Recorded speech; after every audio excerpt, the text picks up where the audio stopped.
It's time for Behind the Hits, where great country songwriters talk about great country songs. On today's Best Country, proudly broadcasting on the American Forces Radio Network. I'm your host, Ty Hager, and on this week's show, we've got a couple of writers who have been putting out hit songs since before I had gray hair. Sweet darling, there ain't no getting over me. Oh, Southern Star, how I wish you would shine.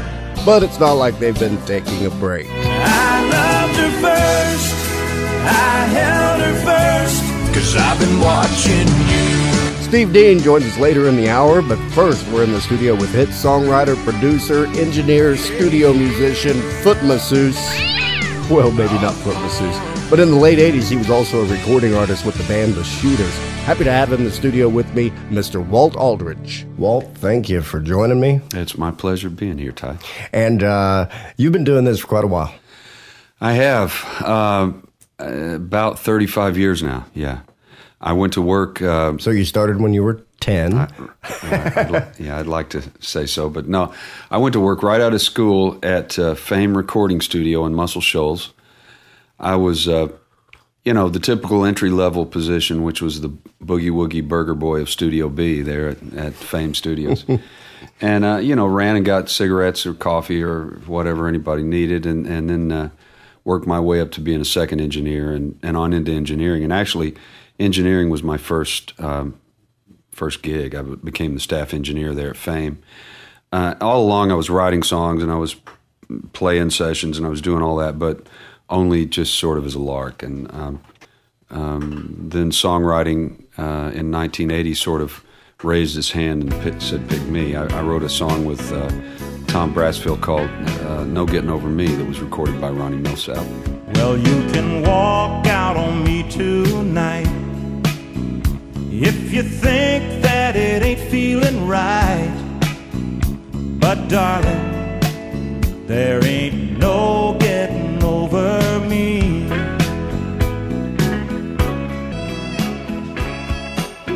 From way back in 1980, there's Ronnie Milsap, No Getting Over Me, co-written by my guest this week on Behind the Hits, Walt Aldridge. I believe most people have heard that one. Well, if they're old enough. Again, that was 30 years ago. So actually, those were the glory days when they had crossover, so it was a top 5 pop record as well. Yeah, I was going to say, that was back when all of the big country smashes were also, Kenny Rogers was huge. A lot of them did cross over, yeah. Well, let's talk a little bit about the Shooters. Late 80s, you got involved in a major label group? Yeah, it took me a couple of years to get talked into that, and then it took me about 5 years to talk my way out of it. I never really had that aspiration to be an artist. I never really liked performing, and I just kind of enjoyed being in the studio. And I knew as an artist that I would, be severely cutting into the time that I would get to be in the studio and sort of in the laboratory creating. It really was a great education for me, because when I stepped off the bus in those little towns and met the people that actually buy records and buy tickets, it was the first time I really knew who I worked for. And it's really, I get the impression that being out on the road all the time is a young man's game, and when people start getting up into their 40s and into their 50s, it astounds me that they're able to do it. Yeah, well, I think what you see is the transition from fun to business with people as they age, because obviously when you're 25 years old and you're in a band, you're in the bus or the van or the RV or whatever you're traveling in, it's all about having fun and making loud music and seeing pretty girls and the age-old things that have tempted people to play music. But as you get older, and there becomes a big crew and staff of people that are relying upon you and all the band and their families, and it becomes more of a business and a big business. And the older artists usually are a whole lot more cut and dried about it, and no nonsense, and they just really are straight up and serious about it being a job.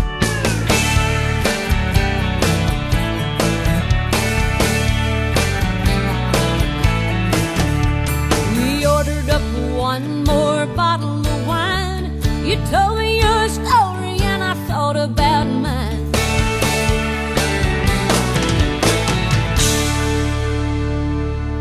From 1996, there's Reba McEntire with a number 2 hit, The Fear of Being Alone, written by Bruce Miller, and my guest this week on Behind the Hits, Walt Aldridge.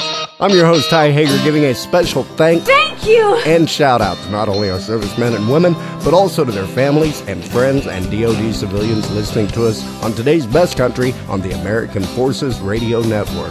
We've got hitmaker Steve Dean coming up later. 'Cause I've been watching you.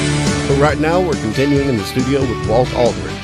You had a couple of really good songs with Ricky Van Shelton back in I guess that was the late 80s, early 90s. I have the distinction of being able to say that I brought him in and I took him out. I had his first hit and his last hit. No, I mean, obviously it didn't have anything to do with his departure, but his first hit I co-wrote with Mac McAnally. It was called Crime of Passion. It was a top 10 record, and it was kind of a record that sort of broke him into hits world.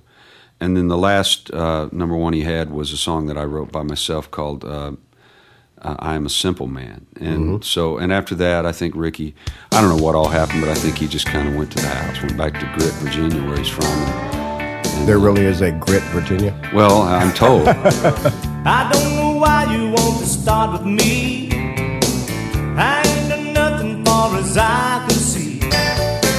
I want a job and a piece of land, 3 squares in my frying pan. Don't seem so hard to me to understand. Ricky Van Shelton's last number 1 hit, unless he makes just a huge comeback, I Am a Simple Man, written by my guest this week on Behind the Hits, Walt Aldridge. And you also had, it seemed like almost a comeback hit for Travis Tritt. Modern Day Bonnie and Clyde is the song that you're talking about.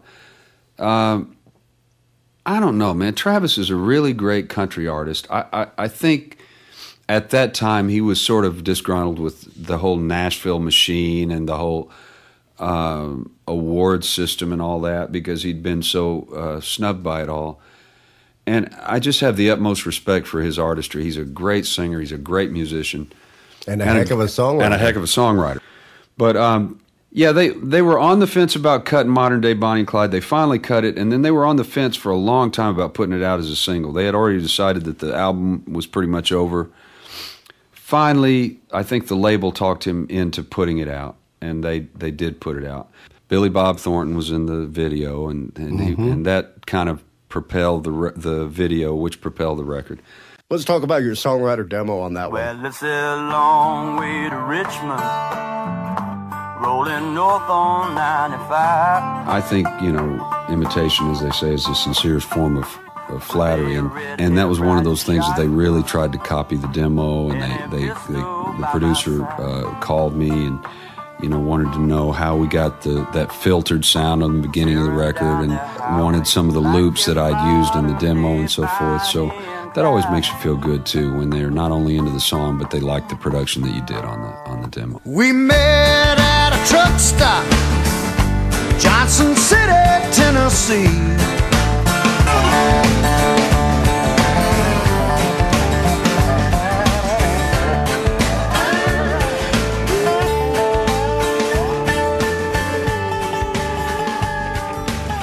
Today, Travis Tritt's last top 10 hit, Modern Day Bonnie and Clyde. Co-written by my guest this week on Behind the Hits, Walt Aldridge. Are there any more instances these days of a basic vocal acoustic guitar demo actually getting pitched to an artist, or more often is that pitched to somebody that is going to make that into a high-quality demo and then pitch it to the artist? I think it depends. I think there are artists that do that, or writers that do that. It depends on what kind of writer you are, but I've always been a sort of a production-oriented writer who usually had a sort of a end record in mind when I wrote the song. Well, let's talk a little bit about Heartland and how that project came to pass. Total fluke. I think they would be the first to say so. I got an email from these guys saying, hey, we're a bar band in North Alabama. We know you're from North Alabama. We'd like to get into the record business but we don't write songs, and thought you might help us. I was playing a show in their neck of the woods, and I invited them to come out to meet me.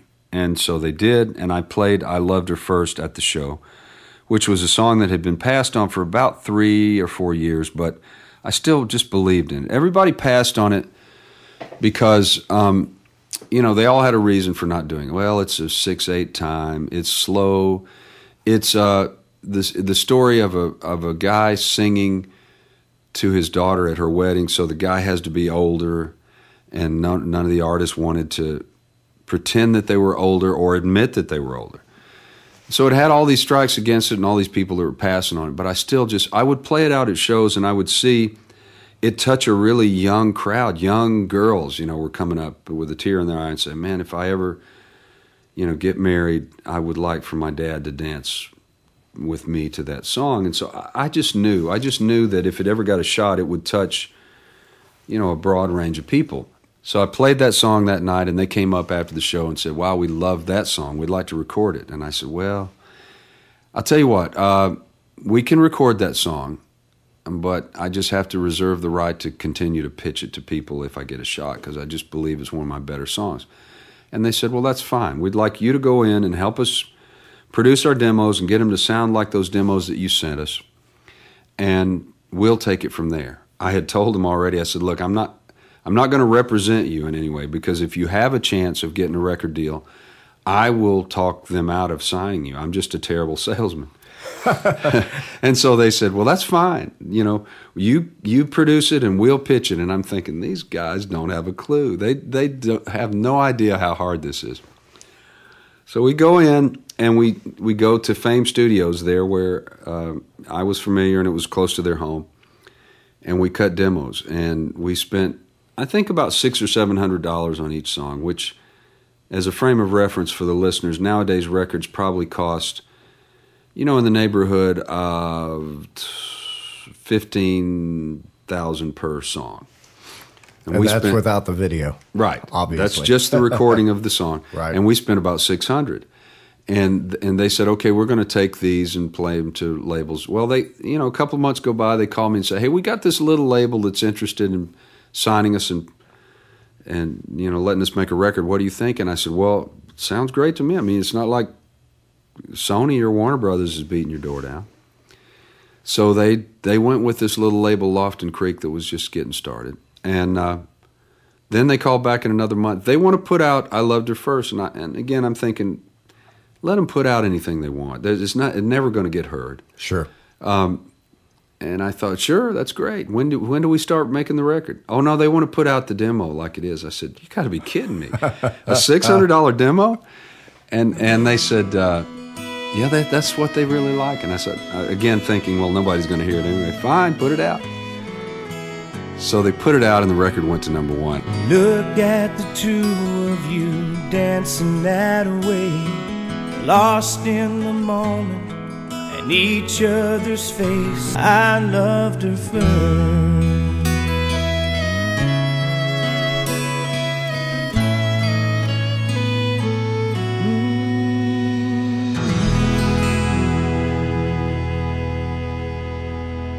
Number one from Heartland, I Loved Her First, which also got an ACM Record of the Year nomination for its producer and writer, and my guest this week on Behind the Hits, Walt Aldridge. You're listening to Behind the Hits, where great country songwriters talk about great country songs on today's best country. Oh, so honored to be broadcasting on the American Forces Radio Network. I'm your host, Ty Hager, and my next guest has written a few I know you've heard. Oh, Southern Star, how I wish you would shine. If it was cool to be a fool, I'd be the hippest guy around. 'Cause I've been watching you. It's hitmaker Steve Dean on Behind the Hits. Talking with Steve at the Music Mill on Music Row. That is the headquarters of the Nashville Songwriters Association International. Steve, the first time that I interviewed you was over there at Middle Tennessee State University. Wow. It's been either 19 or 20 years. Yeah, you know, I'm going through a 20-year time warp right now anyway. Everything I think about is like, man, 20 years has gone by like that, and I still feel like I'm just getting started. And you know, both of us look the same. We're both just a little blonder. A little blonder, yeah. I'm quite a bit blonder than you, actually. So let me see. When I interviewed you back then, you were with Tom Collins Music. That's correct. When did you hook up with them? Hooked up with Tom Collins in February of 1982. Okay. So that was a couple of years after you had moved to town. Yes, it was. moved here from Little Rock. In 1980, I moved here after college and decided to go for it. Mm-hmm. That was back in the day, too, when there was no computers or Facebook or cell phones even. Right. So I just got in my car and drove over here. It was a Model T. How many songs had you written before you decided, this is something that is such a part of my life that I really need to take a shot at it? Well, that's a good question. I mean, to know an exact number, but I started writing songs in probably when I was about 10 years old. Right. And the reason is my father came to me after we had seen the Beatles on Ed Sullivan's show back in February of, I think it was 64. He came to me later and said, you know what makes those Beatles so cool? I went, no, what? And he goes, other than they're just cool, And I go, right. He goes, because they write their own music. They write their own songs. And I went, wow. So a light bulb went off in my head, and I started writing my own songs. So I wrote a bunch of songs between the time I was 10 years old and the time Sure. I got in my first publishing deal, which was when I was 28 years old. So what was your very first cut? Very first cut was by Sylvia. Actually, I'd been with Tom Collins. I'd been there for 6 days when I got my first cut. Because they gave you up to a week, didn't they? Yeah, they gave me a week, and they said, okay, dude. I don't know how that happened, really. It just did. Was it still probably one of the biggest thrills of your life up to that point? It really was. By far. I mean, it was on a major label. She was on RCA at the time. Mm-hmm. She had that hit Nobody that was number one for right. It was Song of the Year of 83. Single of the Year in 83. But that was the session that my song was recorded on. So I got to see them record Nobody, too. Then you had a pretty big cut with Alabama. That was a whole story in itself because when we first moved here, there was a bunch of guys that I knew. We were songwriters and stuff, and they we would go down to the Opry House because they had these television tapings that and they needed butts in the seats, for an audience. So it was Sure. a free ticket. Didn't cost anything. We went in and, we got to see June and Johnny Cash, and we saw Conway and Little Jimmy Dickens and some of those guys that were coming in from the 70s. And then one night, Alabama came out and sang Old Flame. And I thought, wow, now that's what I'm talking about right there. I really liked the group aspect of it, and they were a country group, and they were like a Beatles country group, Sure. to me. I thought they were. So I thought, well, I really want to get a song recorded by those guys. Mm-hmm. And so in 1988, they finally did record one of my songs, and it became the title track to the Southern Star CD. Oh, Southern Star, how I wish you would shine and show me the way to get home. Oh, Southern Star, how I wish you would shine and show me the way to get home. The umpteenth number one tune for Alabama and the first number one for my guest this week on Behind the Hits, songwriter Steve Dean. Now, Steve, you also, back like in the mid-'90s, took this kid under your wing, a fellow named Craig Morgan. He and I we wrote a bunch of songs together back in those days, and we became really good friends, and we started doing little writer shows together and all sorts of stuff. He would call me up and say, hey, let's go do this. And I knew he was a great artist. And he says I was his first co-writer of somebody that was actually in the business. Now, I've had that said to me a few times by other people, so it just means I've been around a long time. And you just and that you'll just co-write with anybody. Well, he was coming around our office back in the day and write with some people. That's how I met him. So I don't even know how we really met. He's a great guy. Yeah, he's gone on to do great things, and I still see him about once a year at BMI Awards. And it's always a great reunion when we see each other. If you hear a voice whistling outside your window, baby, it ain't a robin nor a bluebird, it's me.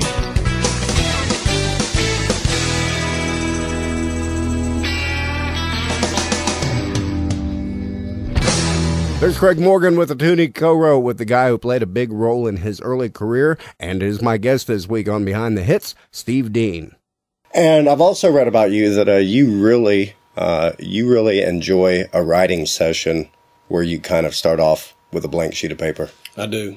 I love that. What you create that day was not in existence until that day, until you started working on it, you know. And that's what I like about it. I really think that's the coolest part. And when you have a song that you love, at the end of the day, it was nothing but a blank piece of paper, or nowadays a blank computer screen. Right. It's just, to me, that's the most fulfilling part of it. Here I sit, a nobody with no one, and being me ain't really all that fun. If it was cool to be a fool.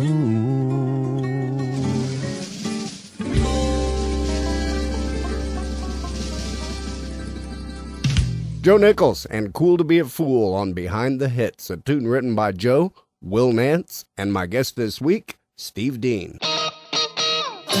You're listening to Behind the Hits, where great country songwriters talk about great country songs, on today's Best Country on the American Forces Radio Network. Proudly broadcasting to our men and women in uniform in 178 countries and U.S. territories, and on board 150 U.S. Navy ships around the globe. I'm your host, Ty Hager, talking at the Music Mill on Music Row in Nashville, the world headquarters of Nashville Songwriters Association International, with my guest, Steve Dean.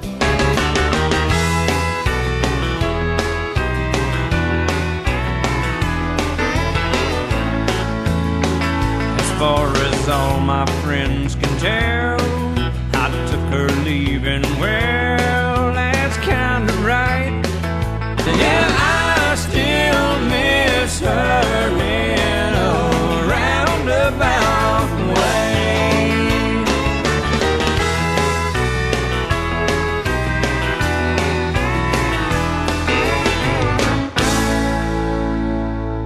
From 1998, there's another #1 hit for George Strait, and my guest this week on Behind the Hits, Steve Dean. That's Roundabout Way, another tune Steve wrote with his buddy Will Nance. So, Steve, let's talk about your big smash for Rodney Atkins. Very cool story behind that one. But first, let's listen to a little bit of your own rendition of this one. He said, I've been watching you, Dad, ain't that cool? I'm your buckaroo, I wanna be like you and eat all my food and grow as tall as you are.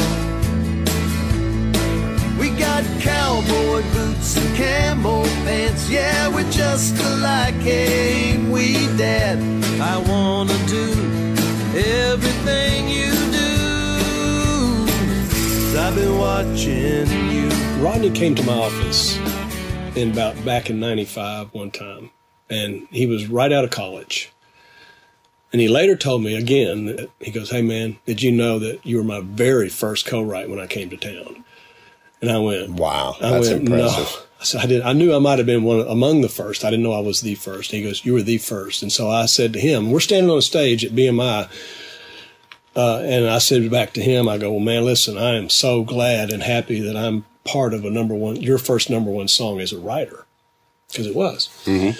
So, yeah, Rodney was running a little bit late coming to the writing appointment because his son was the principal from the school called Rodney and said, your son is saying hell. He's singing a song, but it isn't saying if you're going through hell. And he was singing his daddy's song. Exactly. And it was, as innocent as it could be, but so he was a little late getting there. And when he got there, we got to talking about that and how little people are watching everything we do. Mm-hmm. And so when that song came, so we started working on the song, and on a couple of sessions we got it finished.